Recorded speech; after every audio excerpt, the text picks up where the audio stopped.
Secondary वाला और उसके बाद प्राइमरी वाला। ठीक, अब हम लोगों का मेन टॉपिक आता है SN1 और SN2, क्योंकि ये हम लोग आज जो है SN1 SN2 पे पूरा काम करेंगे। ठीक, बोर्ड में भी इस पे क्वेश्चन रहेंगे, तो आज का पूरी क्लास का फोकस किस पे रहेगा, SN1 एंड SN2। क्लियर। देखो, SN1 SN2 पढ़ने से पहले सबसे पहले तो आपको सॉल्वेंट के बारे में पढ़ना पड़ेगा। जैसे आपको ये तो पता रहे कि कौन सा सॉल्वेंट किसे फेवर करेगा। जैसे देखो, कभी कभी क्या होगा कि अगर आप वाटर में रिएक्शन करा रहे हो तो वो फेवर कर जाएगा SN1 को। किसे करेगा, SN1 को। ठीक, अगर एसीटोन में करा रहे तो किसे फेवर करेगा, SN2 को। तो हमें सबसे पहले सॉल्वेंट के बारे में जानना पड़ेगा। तो देखो सॉल्वेंट के बारे में थोड़ा, इस टॉपिक का नाम क्या मैंने बताया, reaction mechanism. Solvent are two types, non polar and polar. Non polar में कौन कौन से आ जाएंगे, जैसे बेंजीन है, ये कैसा हो गया सॉल्वेंट, नॉन पोलर होगा। पेट्रोल, कैरोसिन ऑयल, ये सारे कैसे रहेंगे, नॉन पोलर कैटेगरी। पोलर के भी दो पार्ट होते हैं, एक पीएस होता है और दूसरा क्या होता है, पीपीएस। कौन कौन से होता है, पीएस और पीपीएस। ठीक, इसका मैंने कौन सा बताया, बेंजीन। अगर मैं यहाँ पे लिख दूं साइक्लोहेक्सेन, तो ये नॉन पोलर के रहेंगे। अब polar are of two types. Number एक होता है पीपीएस, पोलर प्रोटिक सॉल्वेंट। क्या नाम है इसका, पोलर प्रोटिक सॉल्वेंट। और दूसरा है पीएस, पोलर अप्रोटिक सॉल्वेंट। ठीक, पीपीएस का मीनिंग ये है कि जो आपको प्रोटॉन दे दे। क्या दे दे, जैसे वाटर, ठीक है, कार्बोक्सिलिक एसिड, अल्कोहल, तो ये सब किस में चले जाएंगे, पीपीएस में चले जाएंगे। पीपीएस का मीनिंग क्या बता रहा हूँ, पोलर प्रोटिक सॉल्वेंट। ठीक, अब इधर आ जाओ पीएस में। पीएस में देखो सबसे जो फेमस है वो है एसीटोन। ये किसका एग्जाम्पल हो गया, पोलर अप्रोटिक सॉल्वेंट का। किसका एग्जाम्पल होगा, पोलर अप्रोटिक का। डीएमएफ, डाई मिथाइल फॉर्नामाइड बोलते हैं इसको। डीएमएसओ, डाई मिथाइल सल्फोक्साइड बोलेंगे। ठीक है, ये जो मेन है जिनका यूज कॉम्पिटिटिव में भी होता है और बोर्ड के एग्जाम में भी होगा। अगर कोई मान लीजिए रिएक्शन है और 1 डिग्री का अल्काइल हैलाइड उससे रिएक्ट करता है और वो एसीटोन की प्रेजेंस में चल रही है, किसकी प्रेजेंस में चल रही, तो सबसे पहले हम देखेंगे कि एसीटोन लिया गया, इसका मतलब सीधा सा क्या है कि SN2 को वो फेवर कर रहा होगा, क्योंकि जो ये पीएस है ये किसे फेवर करेगा, SN2 को। और ये वाले किसे फेवर करेंगे, SN1 को। तो कुछ हमें सॉल्वेंट से ही डिसाइड करने होते हैं कि किसमें कौन सी रिएक्शन किस बात से जा रही है। क्लियर, कौन कौन से बता रहा हूं मैं, एक मैंने बताया क्या, एसीटोन, डीएमएफ डाई मिथाइल फॉर्नामाइड बोलते, और डीएमएसओ डाई मिथाइल सल्फोक्साइड। ये इसका इसका स्ट्रक्चर कुछ इस तरीके से, यहाँ सल्फर बीच में आ जाएगा और फॉर्नामाइड उसमें एमाइड आ जाएगा। ठीक है, यहाँ तक कोई दिक्कत, ठीक है ना। अब देखो फिर से एक बार समझा दे रहे हैं, सॉल्वेंट कितने हैं, दो होते हैं, पोलर और नॉन पोलर। नॉन पोलर से तुम्हें कोई लेना देना नहीं। पोलर को ही दो पार्ट में क्लासिफाई किया जाता है। पीपीएस का मीनिंग क्या हो गया, पोलर प्रोटिक सॉल्वेंट। क्या मीनिंग हुआ, पोलर प्रोटिक सॉल्वेंट। और पीएस का मतलब क्या हो गया, पोलर अप्रोटिक सॉल्वेंट। ठीक है, अब हमको पढ़ना पड़ेगा सबसे पहले इलेक्ट्रोफाइल और न्यूक्लियोफाइल, क्योंकि रिएजेंट को तो हम जाने, जो रिएजेंट इस पे अटैक। अब जैसे देखो इधर सुनो, ये एक एल्काइल हैलाइड है। अब इसकी रिएक्शन आप किसी न्यूक्लियोफाइल के साथ करा रहे हैं, तो पहले तो क्या होगा, ये हटेगा, फिर आके न्यूक्लियोफाइल क्या करेगा, अटैक करेगा। तो हमें अटैकिंग रिएजेंट के बारे में भी तो जानना पड़ेगा। तो कितने अटैकिंग रिएजेंट होते हैं, दो, एक इलेक्ट्रोफाइल होता है और दूसरा क्या होता है, न्यूक्लियोफाइल होता है। तो इनको दोनों को एक एक करके पढ़ेंगे। देखो, reagents are of two types, number एक इलेक्ट्रोफाइल, नंबर दो, first is electrophile, second is nucleophile. Electrophile में कौन कौन आएंगे, पहले दिन की डेफिनेशन देखेंगे। ये गड़बड़ कैसा हो रहा, जाएगा नहीं। एक सेकंड, चलो कोई नहीं। ये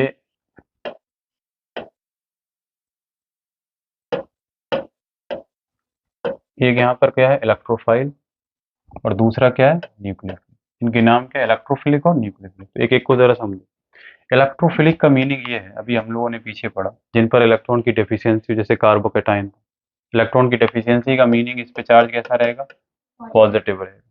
ठीक, तो ये पॉजिटिवली चार्ज होंगे और न्यूट्रल भी रहेंगे।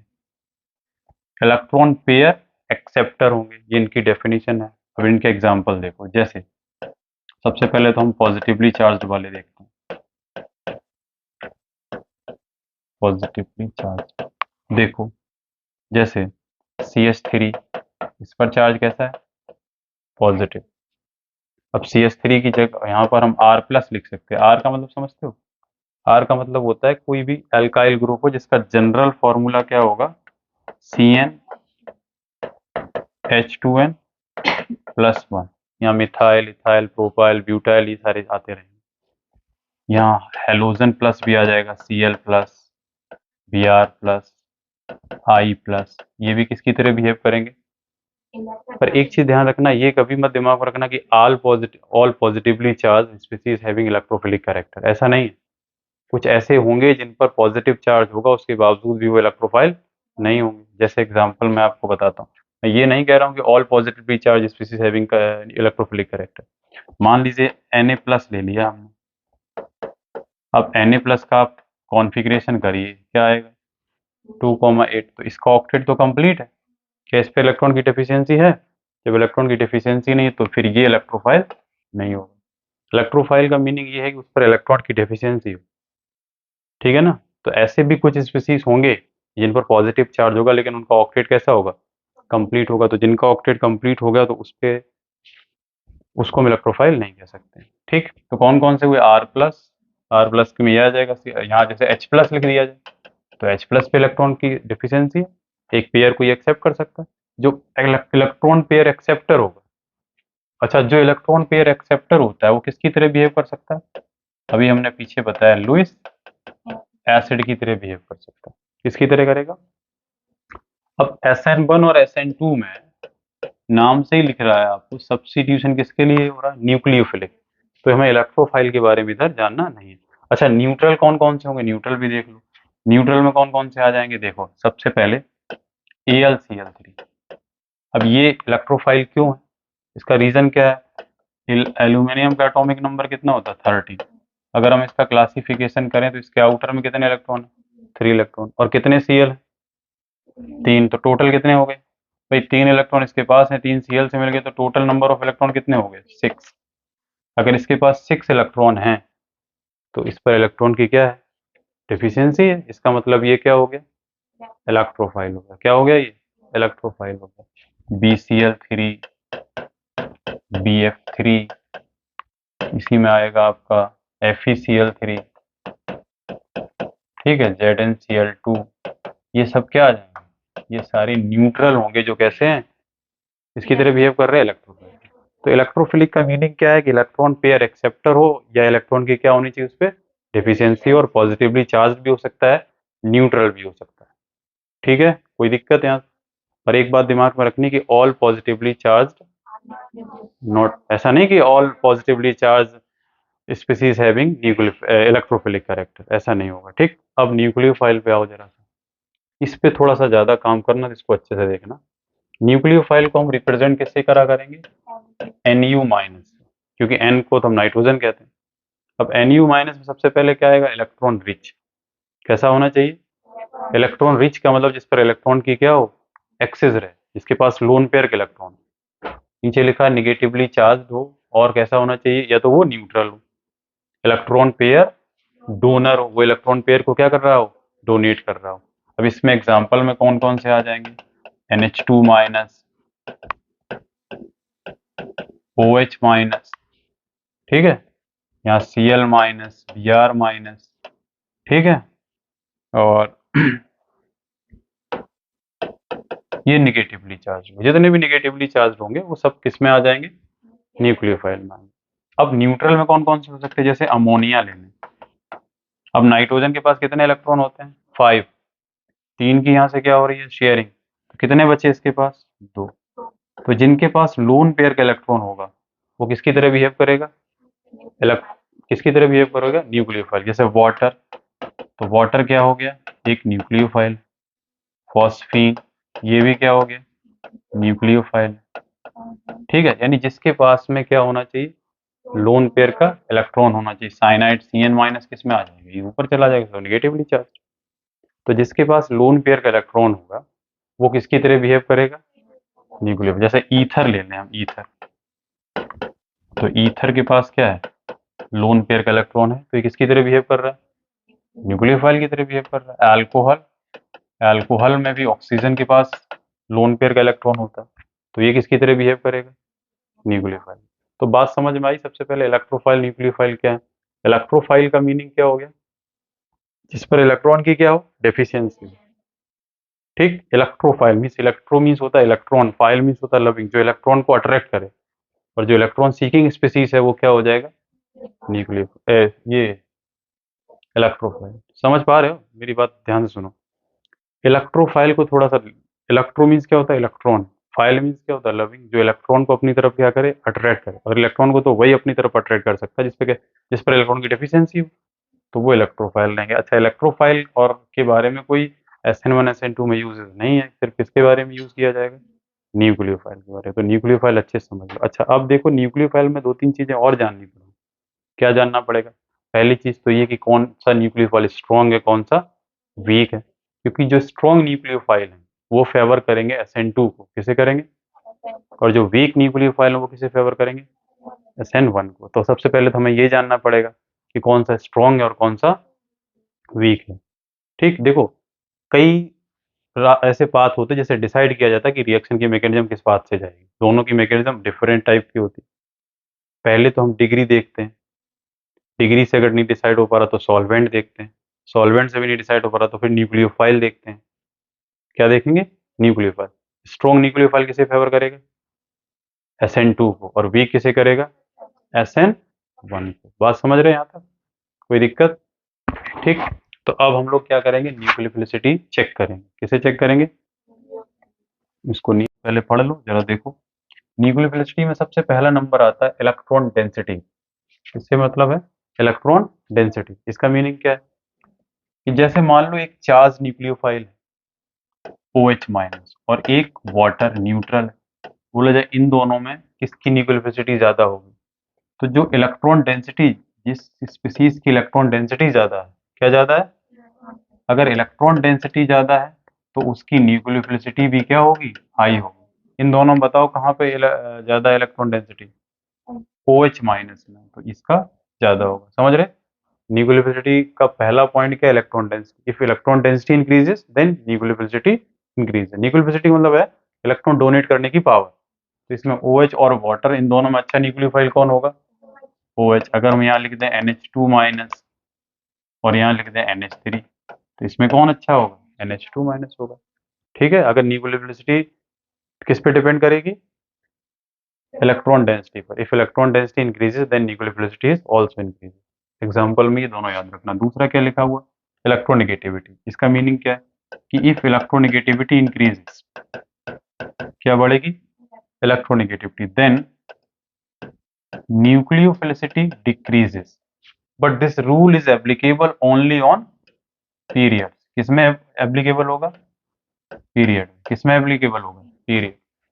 ये सिर्फ किसमें एप्लीकेबल है, पीरियड में। ध्यान रखना पड़ेगा। If electronegativity increases, then nucleophility is decreases, but this rule is valid only on period. जैसे हमने एग्जांपल लिखा CH3 माइनस, ठीक, NH2 माइनस, OH माइनस, और यहाँ लिख दिया एक F माइनस। बोला जाए इन चारों में सबसे अच्छा न्यूक्लियोफाइल कौन है, तो देखो कार्बन, नाइट्रोजन, OF इस तरफ जा रहे हैं ना, इस तरफ जाने, लेफ्ट टू राइट जाने पे क्या होता है, इलेक्ट्रोनेगेटिविटी बढ़ती है। इसका मतलब उसका न्यूक्लियोसिटी क्या हो जाएगी, डिक्रीज करेगी। ये क्वेश्चन एक बार जेई में पूछा गया, किसकी ज्यादा हो जाएगी यहाँ पर, मिथाइल। बस समझ पा रहे हो, अगर इलेक्ट्रोनेगेटिविटी बढ़ेगी तो उसकी न्यूक्लियोसिटी क्या होगी, घट जाएगी। लेकिन ये रूल कहाँ वैलिड होगा, पीरियड में वैलिड होगा। अच्छा, एक चीज और सुन लो जरा सा, देखो ग्रुप में एक रूल काम करता है, ये जस्ट अपोजिट। कैसा होगा ये, अपोजिट। इधर सुन, किससे, बेस और न्यूक्लियोफाइल में, जरा समझना। ग्रुप में एक रूल काम करेगा क्या, कि if size is increases, size क्या हो रहा है, साइज जो है वो बढ़ रहा है। If size increases then nucleophilicity also increases, but this rule is valid only on group. ये किस में वैलिड रहेगा, ग्रुप में रहेगा। ठीक, अब ये कैसे पता चलता, देखो एक रूल आपने पढ़ा होगा, फजान रूल, नाम सुना 11th क्लास में, केमिकल बॉन्डिंग में रहता, फजान रूल। अब ये रूल क्या है जरा समझो। इसका मीनिंग ये होता है, देखो वैसे तो ये रूल बहुत बड़ा है, इतना तुम्हारे पास नहीं है समय कि सब कुछ आप जान सको, थोड़ा हम समझाए दे रहे हैं। मीनिंग ये होता है कि एक मान लीजिए ये आयनिक कंपाउंड है NaCl, ठीक, तो इसमें कुछ ना कुछ परसेंटेज क्या डेवलप हो रहा होगा, कोवेलेंट करेक्टर। एक कोवेलेंट कंपाउंड में आयनिक करेक्टर कैसे डेवलप होता है, उसके लिए हम लोग पढ़ लेते हैं डाइपोल मूवमेंट, वहां से पता कर लेते हैं। फजान ने क्या किया, एक आयनिक कंपाउंड में कैसे कोवेलेंट करेक्टर को मेजर किया जाएगा, उसके लिए एक रूल दिया था। किसमें, आयनिक कंपाउंड में क्या डेवलप हो जाए, कोवेलेंट करेक्टर। और उसकी एक शॉर्ट टेक्निक केवल याद रख लो, LCSA IC। इसका मीनिंग ये है कि large cation small anion, large cation का आयनिक करेक्टर ज्यादा होगा, और अगर एनायन हो तो स्मॉल एनायन का क्या ज्यादा होगा, आयोनिक करेक्टर ज्यादा होगा। इसको याद कैसे रखेंगे, लालू चले साउथ अफ्रीका है कहाँ की, इंडिया, कैसे याद रखें। लार्ज कैटायन का क्या ज्यादा होता है, आयोनिक करेक्टर। जैसे मान लीजिए यहाँ पे एक क्वेश्चन आ जाए कि NaCl, KCl, RbCl, इन तीनों में बोला जाए कि सबसे ज्यादा आयोनिक करेक्टर किसका है, तो देखो Cl तो इसमें कॉमन बात होगी, तो इन पे सभी पर पॉजिटिव पॉजिटिव चार्ज होगा, किसका साइज बड़ा होगा। कंपेयर जब आपको करना है तो जो पहले सिमिलरिटी अलग कर दो, तो Cl को आपने अलग कर दिया। अब Na के Rb में किसका साइज बड़ा है, Rb का। तो जब ये है कैसा कैटायन, यानी लार्ज कैटायन का क्या ज्यादा, आयोनिक करेक्टर। इसका मतलब क्या हो गया कि अप टू डाउन जाने पे क्या बढ़ रहा है, आयोनिक करेक्टर बढ़ रहा है। और अगर आयोनिक करेक्टर बढ़ेगा तो क्या कम हो जाएगा, कोवेलेंट करेक्टर कैसा हो जाएगा, कम हो जाएगा। ये मीनिंग उसका होता है। अब इधर आओ जरा सा, देखो यहाँ हम पढ़ रहे ऑर्गेनिक केमिस्ट्री, इसमें क्या होगा कि कार्बन पर आकर के न्यूक्लियोफाइल अटैक करेगा, किस पे अटैक करेगा, कार्बन पे आकर के कौन अटैक करेगा, आके न्यूक्लियोफाइल। अच्छा, अब न्यूक्लियोफाइल पे चार्ज कैसा रह रहा होगा, नेगेटिव चार्ज रह रहा होगा जनरली। ये इसके साथ आएगा जब अटैक करेगा, तो कार्बन के साथ मिल करके ये कौन सा बॉन्ड बनाएगा, कोवेलेंट। कौन सा बनाएगा, कोवेलेंट। यहाँ कोवेलेंट बॉन्ड बनाने की कोशिश करेगा। अब इधर देखो, इस पे चार्ज कैसा है, ऊपर क्या लिख रखा है कि स्मॉल एनाइन का क्या ज्यादा है, आयोनिक करेक्टर ज्यादा। अगर स्मॉल एनाइन का आयनिक ज्यादा है तो लार्ज एनाइन का क्या ज्यादा हो जाएगा, कोवेलेंट। तो अप टू डाउन जाने पे क्या होता है, साइज बढ़ता है, साइज बढ़ेगा ना, तो साइज बढ़ेगा यानी एनाइन का साइज लगातार क्या होगा, बढ़ जाएगा। स्मॉल एनाइन का क्या ज्यादा है, तो लार्ज एनाइन का क्या ज्यादा हो जाएगा, कोवेलेंट करेक्टर। इसीलिए ग्रुप में ऊपर से नीचे जाने पे क्या होगा, न्यूक्लियर वेलोसिटी क्या करेगी, इंक्रीज करेगी। जैसे यहाँ पे लिख रखा, समझ रहे, जैसे क्वेश्चन दे दिया जाए कि F minus, Cl minus, Br minus और I माइनस, इन चार में किसकी न्यूक्लियर वेलोसिटी ज्यादा होगी, तो किसकी न्यूक्लियर वेलोसिटी ज्यादा होगी, I minus. Up to down जाने पे क्या हो रहा है, साइज बढ़ रहा है। तो साइज बढ़ने का मतलब क्या हो गया कि न्यूक्लियोफाइल कार्बन के साथ मिल करके कौन सा बॉन्ड बना लेगा, इसमें कोवेलेंट। कोवेलेंट बॉन्ड बनाने की जिसकी टेंडेंसी ज्यादा होगी वो आसानी से इलेक्ट्रॉन को डोनेट कर लेगा। तो ये रूल किसमें वैलिड होगा, देखो 3 पॉइंट मैंने बताए। इलेक्ट्रॉन डेंसिटी, अगर इलेक्ट्रॉन डेंसिटी ज्यादा है तो न्यूक्लियर वेलोसिटी भी ज्यादा होगी, यानी charge nucleophile is better as compare to neutral. और दूसरा क्या बताया, electronegativity, if electronegativity increases then nuclear velocity decreases, but this rule is valid only on period. और थर्ड क्या बताया, थर्ड क्या, ये वाला साइज वाला, if size increases then nuclear velocity increases, but this rule is valid only on group. Clear हुआ। अब ये क्यों हो रहा कि फजान रूल के अकॉर्डिंग कार्बन के साथ मिलकर के न्यूक्लियोफाइल कौन सा बॉन्ड बनाएगा, तो जिसका जितना लार्ज साइज होगा, लार्ज एनाइन जितना, क्योंकि न्यूक्लियोफाइल जनरली चार्ज कैसा होगा न्यूक्लियोफाइल पे, नेगेटिव, तो जितना लार्ज एनाइन होगा उसकी टेंडेंसी उतनी कोवेलेंट बॉन्ड बनाने की ज्यादा होगी। ठीक, इसके बाद तीसरा देखो, थर्ड रूल इसमें आता है। थर्ड ये है कि अगर, देखो third rule, in case of same donor atom, क्या लिखा है, in case of same donor atom then basic character और न्यूक्लियोफिलिसिटी एक जैसी काम करती है। कौन कौन, बेसिक कैरेक्टर और न्यूक्लियो, देखो एक अच्छा बेस न्यूक्लियोफाइल भी है, और बेस तो वो है ही। जैसे मान लीजिए यहाँ हमने लिख दिया OH माइनस, तो ये एक तो बेस की तरह बिहेव कर रहा है और दूसरा किसकी तरह बिहेव कर रहा है, न्यूक्लियोफाइल। कब ये बेस की तरह काम करेगा, कब न्यूक्लियोफाइल की तरह काम करेगा, ये रिएक्शन के नेचर पे डिपेंड करेगा। वही मैंने लिखा है, क्या लिख दिया है कि एक अच्छा बेस क्या हो सकता है, न्यूक्लियोफाइल भी हो सकता है। कब? जब सेम डोनर एटम उसमें लगे। जैसे मान लीजिए यहाँ एक एग्जांपल लिखते हैं, RO minus alkoxide, PHO minus, RCOO minus, और एक हमने यहाँ लिखा RS डबल बॉन्ड। देखो ये चार आपके सामने लिख रखे हैं। अब इनमें हमें ये देखना कि सबसे अच्छा बेस कौन है, तो कैसे पता करेंगे? देखो, अगर इन सबको हम एक एक हाइड्रोजन दे दें तो इनके कॉन्जुगेट कॉन्जुगेट एसिड बन जाएंगे। क्या बन जाएंगे? Conjugate acid. सबसे अच्छा एसिड कौन होगा? ये, उसके बाद ये, और उसके बाद ये, और उसके बाद ये। ठीक है, सबसे अच्छा एसिड कौन होगा? ये। अगर ये अच्छा एसिड होगा तो इसका कॉन्जुगेट बेस कैसा हो जाएगा? बी। इन सब में सबसे ज्यादा न्यूक्लियोफिलिसिटी किसकी होगी? RO minus. किसकी होगी? RO माइनस, क्योंकि स्टेबल एनाइन वीकर बेस, एक ही फंडा याद रख लो, स्टेबल एनाइन क्या होता है? वीकर बेस होता है। तो सबसे ज्यादा स्टेबल एनाइन कौन है? ये। रेजोनेंस की वजह से स्टेबल हो रहा है। और सबसे अच्छा एसिड कौन होगा? ये। अगर इसको एक H दे दिया जाए तो ये सबसे अच्छा एसिड होगा, इसका कॉन्जुगेट कैसा हो जाएगा? वीक होगा। समझ रहे? तो मैं ये बता रहा हूँ कि अगर सेम डोनर एटम, जैसे यहाँ सभी में ऑक्सीजन ऑक्सीजन ऑक्सीजन लगे हुए हैं, तो सेम डोनर एटम में एक अच्छा बेस, अच्छा क्या हो सकता है? न्यूक्लियोफाइल भी हो सकता है जनरली, बट इसमें एक्सेप्शन भी है। सामने लिखा है in case of same donor atom generally strong base is strong nucleophile. मतलब दोनों का बिहेवियर जो है वो एक जैसा हो सकता है, लेकिन इसमें भी क्या है? इसमें भी एक्सेप्शन है। ठीक है, इसके एक्सेप्शन देखो। सबसे पहले हम एक एक्सेप्शन यहाँ लिखते हैं। देखिए, मान लीजिए हमने यहाँ कंपाउंड एक लिखा,